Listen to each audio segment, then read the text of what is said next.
it took millions of years to give you a brain of this capability. Now somebody is teaching you, do not think about the past, do not think about the future. If you're eating an apple, just eat the apple. God damn it, you can be bloody eating the apple and think about 10 different things at the same time. The human intellect is something that is just absolutely amazing, and we have these crazy abilities that, like, we can draw from the past and think about the future. And if we did that in a more powerful way, in a healthier way, if we just flip that with ourselves and instead of mulling over things that don't matter, that could be so powerful. Use this intellect as a tool rather than a hindrance. Welcome to another episode of Learn with Us, where we watch YouTube videos that are worth your time and learn about them with you. Today, we are watching another Sadhguru video because he's just that cool. He's just on it. And this video seemed really cool. It's about the present moment not being what you should focus on. I'm wondering if that's clickbait. I don't know. I'm sure either way, his description of it will be really cool, but I'm wondering if this is just classic YouTube, like some real clickbait. You're gonna click on this type thing. Oh, we'll see. I'll tell you a secret. You know how to write? No, not like this. You know how to write. So you take a old, very ancient-looking parchment and write like that, whatever nonsense you want. And say you found it in your garden and you had it tested and it says it's 3,700 years old. Believe me, you're the Messiah. Because people have this fetish and problem. Anything that's from another time must be fantastic.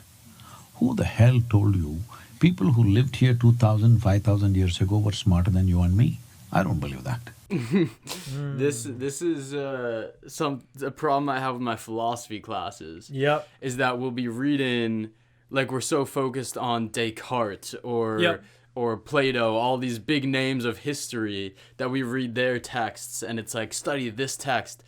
But have we not come further in the last hundreds or thousands of years, depending on who you're reading? Like, are there not people, or there are people who have read those texts and come up with completely new ideas, synthesize those things, but rather than reading the things that would probably give you all that information in 10x the speed, instead you have to read all this and try to figure it out.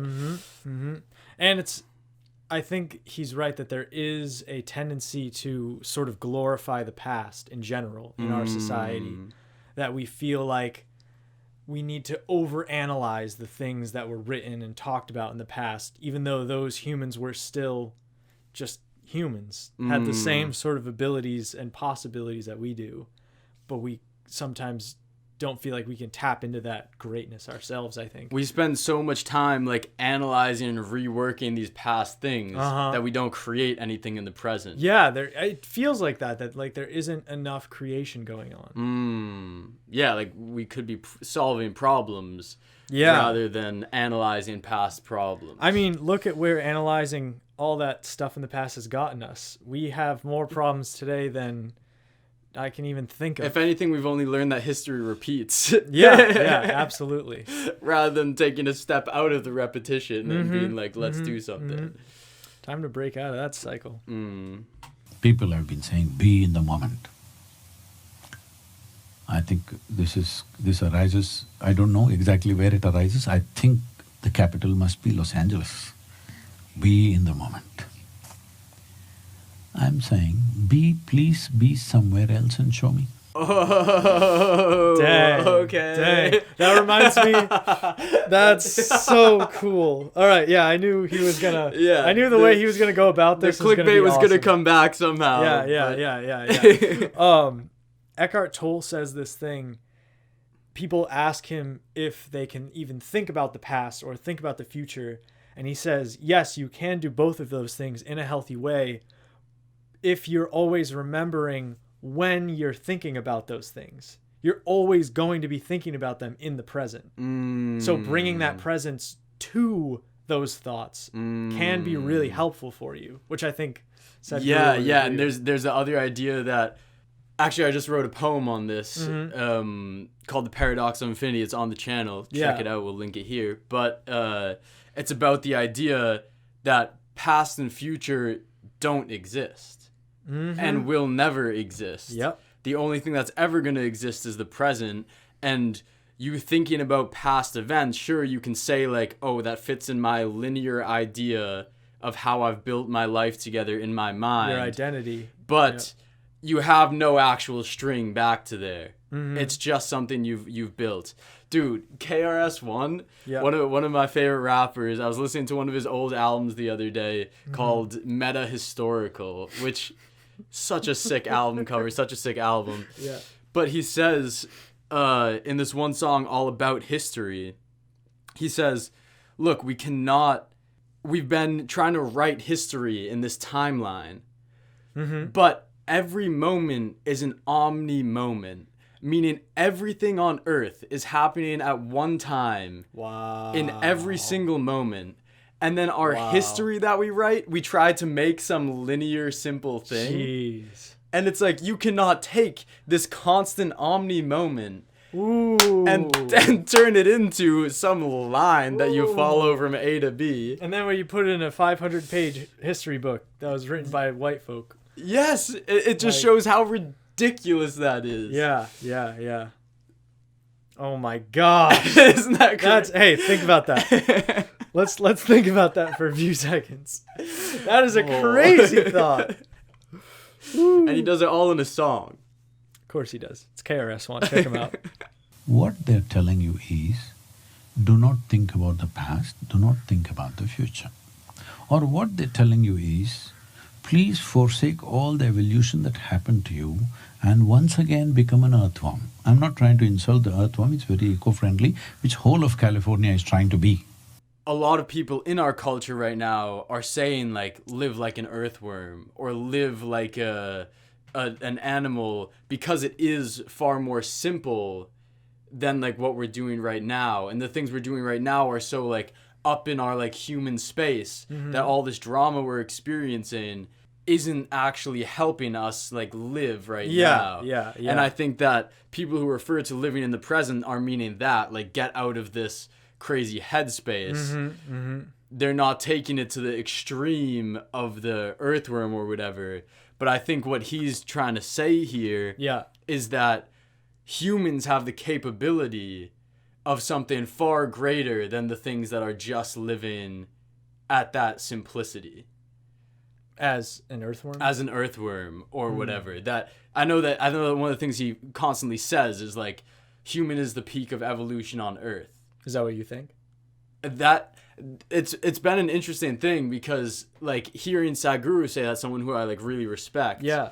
When normally I would probably say like, I think every animal is fully evolved in its own way, or like at like some peak that you can't compare. That's what I would say. Yeah. Because I feel like, how can you know? Exactly. How can you know? You've never experienced an earthworm's life. You've never experienced anything outside of your own. So I would hesitate to say greater, but I feel like the human intellect is something that is just absolutely amazing, and we have these crazy abilities that like we can draw from the past and think about the future, and if we did that in a more powerful way, in a healthier way, I feel like that could, if we just flip that with ourselves and instead of mulling over things that don't matter, that could be so powerful. Use this intellect as a tool rather than a hindrance. Rather than it creating your whole identity of who you think you are. Just use it as a tool, just like the other tools that we have. Yeah. That's some stuff. All right. The problem is, it took millions of years to give you a brain of this capability. Now somebody is teaching you, do not think about the past, do not think about the future. If you're eating an apple, just eat the apple. God damn it, you can be bloody eating the apple and think about 10 different things at the same time. That is what this is geared for. Hello? So if you incapacitate yourself, you will be peaceful. Yes, of course, if you're dead, you will be peaceful, I know that. Peace right now is, first of all, a whole lot of people think peace is the ultimate goal of life. Even so-called spiritual teachers are going about saying peace of mind is the ultimate goal of life. Such people will only rest in peace. Bars. Wow. I'm interested to see where he's going with this. Yeah. But that was kind of just what we were talking about, is that it seems like he's setting up, like, look, it took tens of millions of years of evolution to get to this brain that can eat an apple and think about 6 different things. Mm-hmm. And it's probably based on stuff I've heard him say before, is that the way that we're using this mind is currently torturing us. Yeah. But if we yeah. learn to use this mind for what it's actually capable of, then you can be eating an apple and solving things that nothing else could in that way. That's really fascinating, because I also think that off that point that he's talking about peace and how that there are a lot of people that I've seen that talk about peace as if it is the ultimate goal of, say, enlightenment. But I feel like I have always felt a bit of resistance to that when people say it, that like peace is this ultimate thing, because I think that when I've felt the most fully myself, it's peace isn't the first thing that comes to mind. Like I think of things like intense connectivity, intense joy, feeling intense love, like all of those things I feel more than just peace, because I feel like that's peace when I think about it is more neutral. And then there's things that can come from feeling peaceful that are even greater. Yeah. In my opinion. Yeah, I feel like peace is almost the state of deep sleep. You're like, you are completely content. You are in hibernation. And then on top of that, you can build amazing things. Yeah, peace is like the strong foundation. Yeah. Not the end goal. But I wonder if that's what he's trying to say. Could be wrong. Yeah, I'm interested to see what he's going to say. Where he's going with this. Yeah. This happened to me. I was to speak in Tel Aviv. So I flew out of Atlanta. And because of some flight delays and stuff, I was to land in mid-morning and speak at 6:30 in the evening. But I landed at 6 o'clock. Shout out Man Bun Gang. Man Bun Gang. I don't care that his is really, cute and small. It still somehow beats mine. Shut up, Beard Gang. Somehow. You can't compete with this man. I can't. Hello, everyone. I'll be doing the rest of the video like this. And also, maybe I have to take this out. All right, Don't disrespect this man.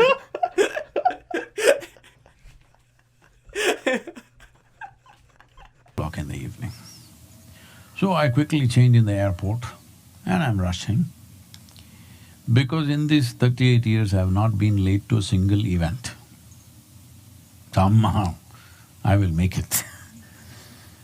So I quickly changed and left, but I'm famished. I'm flying an American airline, there's nothing edible on the damn plane.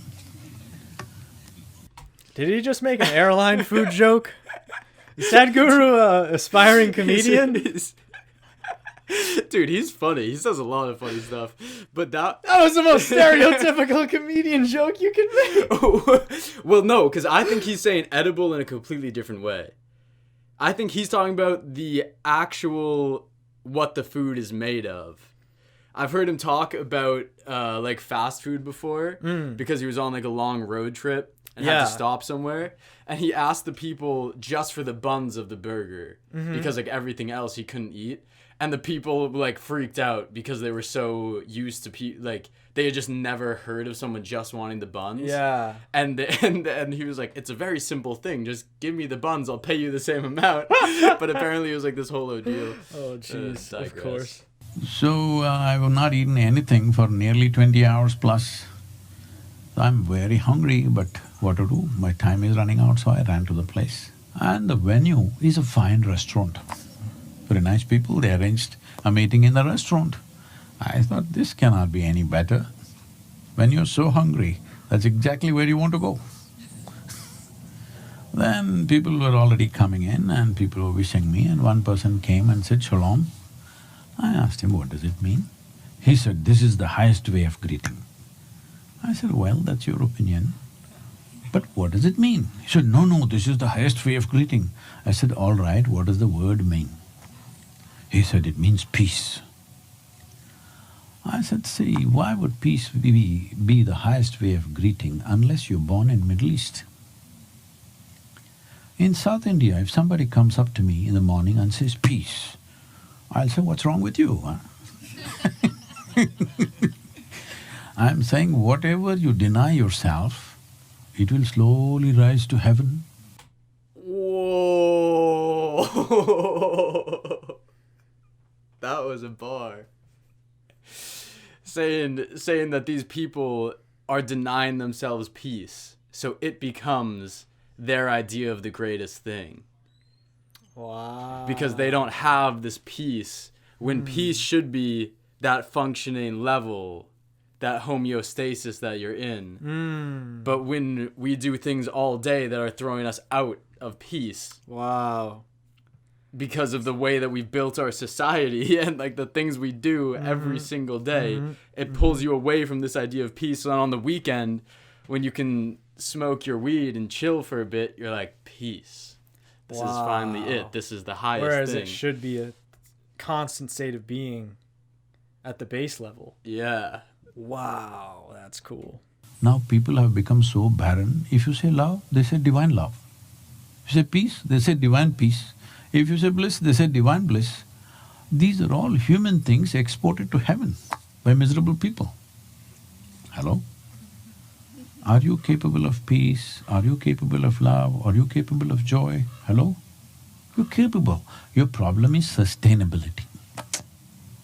You're not able to stay there, isn't it? You know many moments of peacefulness, joyfulness, ecstasy, everything you know, but you're not able to stay there. Then there is a solution for this, there is a process for that. But if you hang on to these kind of things, absurd things, when I say absurd, are you right now in this moment? Hello? Hello? No, I was thinking of New York City. So what? You're thinking of New York City in this moment only? Can you think in another moment, I'm asking? Your problem is you do not know the distinction between what is psychological drama and what is existentially true. That's all the problem is, isn't it?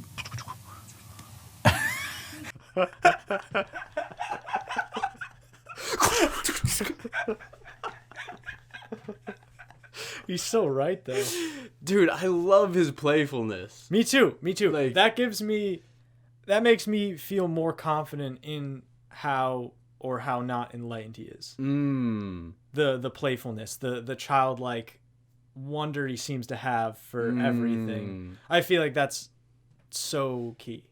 Dude, like sound effects and stuff, how Yeah. few people are doing that all the time. Seriously, and he's in front of this huge audience all the time, just doing stuff like that. Yeah. People want to keep listening to him. That's so cool. And he's just doing those things in the middle of a profound speech. Like, what?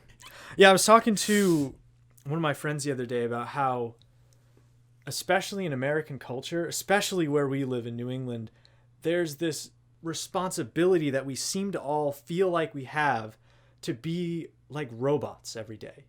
You wake up, you go through your job, you don't express a ton of emotion. The idea is that you're a diligent worker and you're gonna do hard work and get through the day being super productive, and you're not gonna show a lot of emotion, and you're not gonna make sound effects, you're not gonna be goofy, you're not gonna be yourself for most of the day.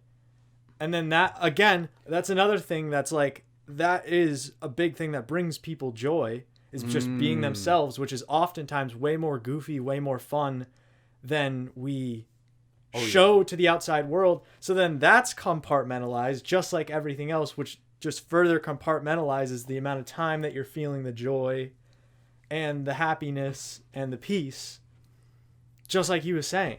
Oh my It's God. so dumb. And it's all just because of social constructs that we've built up. Exactly. That, like, this is what a hard worker is. Exactly. This is what a deserving person is. And when you're born and just told those things every There's single no day. laws that tell you have to be like that. Look It's at this just- guy. He's got a volunteer organization of 11 million people working for him because they're like, this goofy man Yeah. is also just on it. Mm-hmm. Just... Dang. Drama picks up momentum. You don't know what is real, what is psychological, what is social. Another great video. Yeah. He doesn't miss. He doesn't miss. He doesn't miss. Sheesh. Yeah, just like every time I'm listening to him, I want to be able to like understand his practices and like what are the things that create that constant joy, you know? I think there are a lot of things over the past years that I've done that have completely elevated that in my life. Me Like, too. Yeah. Very simple things like putting your phone in the morning. I don't touch my phone for like the first hour or two that I'm awake. And the hour before bed, I also have it downstairs. It's like completely out of here. That's awesome. And I think just that alone completely changes the way that my entire day goes. And it's like a pretty stereotypical thing, but there are little things that you can do right now. Yeah. And I guess that's why I'm saying this, is because it's like you can hear someone like this talk and very easily be like, oh, I wish I could have that peace every day. But there are things you can do that are very simple. Yep. That will completely shift. And I don't even think about their effect on me until one night I need to be on my phone until bedtime. And then I get to like lay down in bed and my head's just zooming back and forth about this person's opinion. And I'm like, why am I like this? Oh, because most nights I don't have my cell phone with me. Dang, that's a really cool. That's sick. It's a challenge for you folks at home. And that's just such a small thing. Yeah. But it has such a huge impact. Yeah. You know?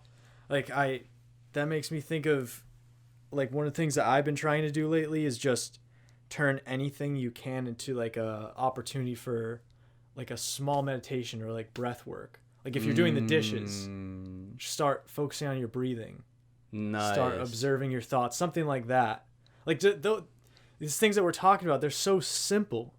They're so simple and they don't require you to go like way out of your way and like ostracize people in your life that aren't like aligning with you. It just allows you to do these really small things that can build up over time, because that's how you make great change. One of the like coolest Zen Buddhist quotes, which many of you have probably heard, is the unenlightened man chops wood and makes fire. The enlightened man chops wood and makes fire. And it's just the fact that it's not what you're doing. Oh, it's not what you're doing. It's how you're doing it. Wow, that's and that's what we need to take into. yeah. I've like heard that before. That gave me like chills again. Oh, it's so. It cool. hits every time. It's so cool. Yeah, but with that, we will say farewell. If you have any videos that you would like us to react to, comment them down below. Besides that, subscribe, like, let us know what you thought about the video. If there's anything that we missed that you thought was really cool. Yeah. And thanks for watching. Thank you for watching. Yeah.